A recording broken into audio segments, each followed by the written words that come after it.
এই সোয়ারির যখন সর্বশেষ উঠছেন উঠিয়া লাগাম ঠানই এর আগে ঠান পরিবারের নওজোয়ান সুদর্শন রাজপুরুষ রাজপুত্র শাহজাদা হল লাশ তার সামনে আনা হয়েছে।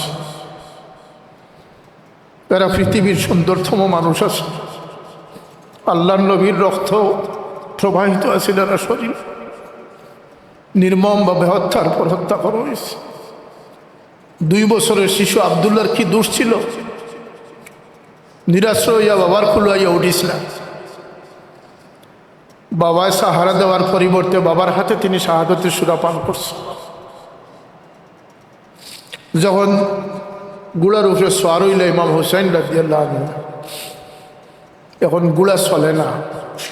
এগুলা বেদায়া নেহায়া তারিখ ইবনে হিসাম, ইবনে খুলদুন, ইবনে আসাকির, এই সমস্ত ময়থবর কিতাবগুলোর মাঝে এটা ঘটনা আছে, এটা কোনো বানোয়াট ঘটনা নয়। যখন গুড়ার উপরে সোয়ার হইয়া গুড়ার হাঁকাইলা শাহাদতের সুরা পান করতাম। এবং দুপুরের টাইমে এর আগে তাবুর মধ্যে যখন তাই তন্দ্রাচ্ছন্ন হয়েছেন, তন্দ্রা থেকে উঠিয়া তাই হাসি ফরমাইছ।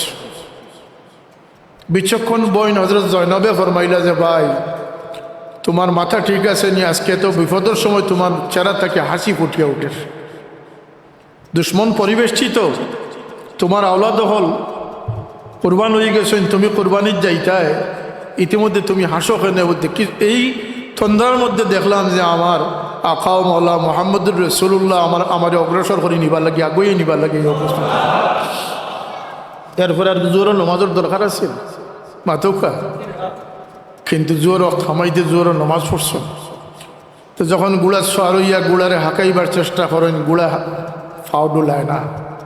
অনেক চেষ্টা করলা, লাগাম দড়ি টানলা, গুড়ারে তাকদা দিলা না, গুড়া তো ফাও লড়ায় না, বরং তার মাথাটা আরো নিচের দিকে যায়।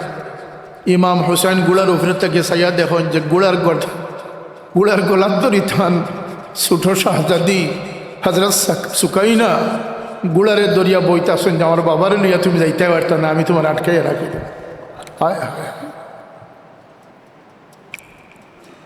এই দৃশ্যর পরে ইমাম হুসাইন রাদিয়াল্লাহু আনহু তান বেটিরে সরাইয়া দিলা। ও সুকাইনা আসলা যে সুকাইনা রাত্রিবেলায় বাবার উষ্ণতা ছাড়া তার ঘুম আইত না। হায় হায়, সকিনা কই আসলে সুকাইনা শব্দটা হযরত সকিনা। ইমাম হুসাইন রাদিয়াল্লাহু আনহু শাহাদত বরণ করলা। আহলে বয়তর মহিলা সকল বন্দী হইলা।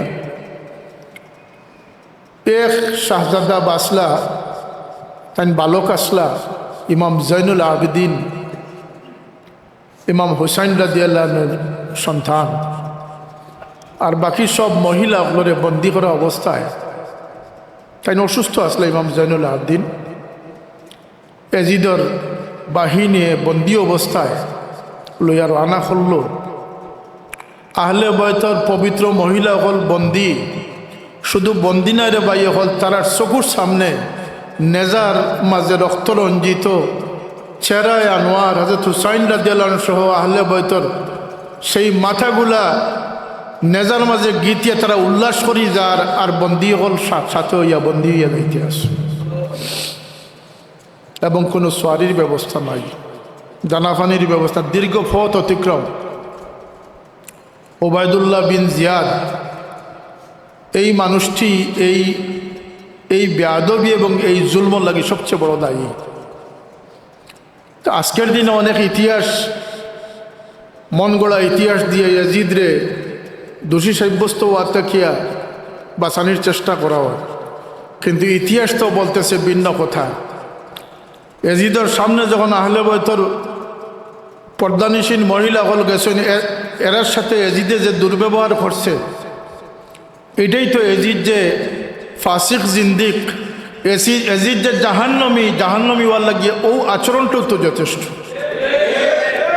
ইয়াজিদ যে জালিম সেটার লাগিয়ে ইয়াজিদের বেটা মুয়াবিয়ার খুতবাটাও তো যথেষ্ট।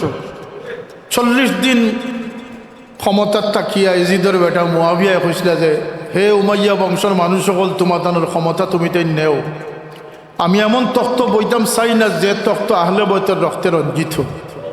আমার বাবা জালিম জব্বার আসলা তান পদাঙ্ক অনুসরণ করলে আমি আল্লাহ নবী শফাত পাইতাম না। অতএব তোমাদের এই তখ্ত লইয়া যাও। 22 বছর বয়সের যুবক আসলা মুয়াবিয়া, এজিদর বেটা মুয়াবিয়া, তাই বাপরে উদ্দেশ্য করি যে জালিম এবং রক্তপিপাসু হিসাবে যে বক্তব্য দিয়েছেন সেই বক্তব্যই এজিদর কারনামার লাগি যথেষ্ট। আমি সংক্ষেপ হইয়া মদিনায় তৈবার যে বাহিনী প্রেরণ করিয়া এজিদে যে তাণ্ডব চালাইছে, এই তাণ্ডবটাই 700 মতো সাহাবীরে শহীদ করা হয়েছে। তকরিবান 2200 মহিলারে গর্ভবতী করা হয়েছে, অবৈধ গর্ভপাত করা হয়েছে। মদিনায় তৈবার আজান একামত 3 দিন 3 রাত বন্ধ করা হয়েছে। মদিনার মসজিদে নববীত যেখানে আমার নবী সিজদা আদায় করছেন সেখানে গুড়া বান্ধিয়ে গুড়া দিয়ে পেশাব পায়খানা করানো হয়েছে। এজিদের পক্ষে যারা সাফাই গাইন এজিদের কারনামা এর চেয়ে বেশি আর কোনো জরুরত আসেনি আহলে সুন্নতের কাছে। কাবাতুল্লাহকে আক্রমণ করছে, কাবার গিলাফ আগুন ধরাইছে। ইন দি মিন টাইম 3 বছর শাসনের সময় এজিদের মৃত্যু হয়েছে। সুতরাং এজিদের যারা বাঁচাইতে চায় এরা ওই সমস্ত মানুষ যারা সূচনা লগ্ন থাকিয়া এবং এজিদে কইছে যে আজকে বদরের যুদ্ধের প্রতিশোধ গ্রহণ করলাম, নাউজুবিল্লাহ মিন জালিক। এরপরে এজিদরে কোনো মুস্তাহিদ মুসলমান সমঝিছেন না, সাহাবি গ্রহণ করছেন না, প্রত্যেকে ফাসিক ফাজির কাফির পর্যন্ত হইছেন। আমরা কাফির না হইলে বাতিল ফাসিক তো হইতে আমরা কোনো আপত্তি নাই নাকি, দা জালিম হইতে তো আমরা কোনো আপত্তি নাই। কিন্তু যারা আজকে সংস্কারক বানাইবার চেষ্টা করে এই সমস্ত মানুষ যারা খারিজি হকলর বংশধর, যারা বদরের যুদ্ধত কুরাইশ হকলর পক্ষে আসিল, রসুল্লাহর পক্ষরে বাদ দিয়ে যারা কুরাইশের পক্ষে আসিল, সেই সমস্ত মানুষের বংশধর ছাড়া আর কিচ্ছু নাই। কথা ঠিক না এটা?